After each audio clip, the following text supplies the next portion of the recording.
Hi guys, welcome back with me again in this channel. On today's tutorial, I'm going to show you how you can add reminder to your Instagram posts. So if you are, let's say, an influencer and you got an important event coming up and you want to let your followers know and remind them, here you can add a reminder to your Instagram post. So just open your Instagram and then click on a plus icon and then just select the photos that you want to post. For example, here I'm going to just post a random photo. Okay, this one for example.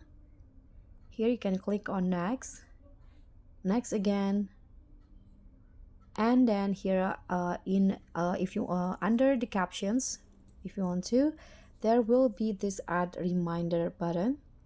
Just tap on that. So this post will include a button to view the event details, including the event title and time, and people can also get reminder before your event starts. Here you can fill in the event names, for example, meet and greet with me.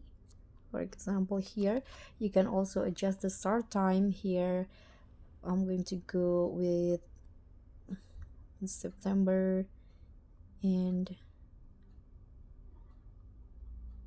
okay, you can click on done, and after that here you can add the end time if you want to, but this is optional. Then you can click on the check icon at the top. You can see it will shown like this on the post. Let's see how it will be shown. Let's click on share first and see how it will look like. So you can see there will be this reminder button at the bottom of the photo. So that's all for me. Thank you so much for watching. Don't forget to like, comment, and subscribe. Also click on the thanks. Bye.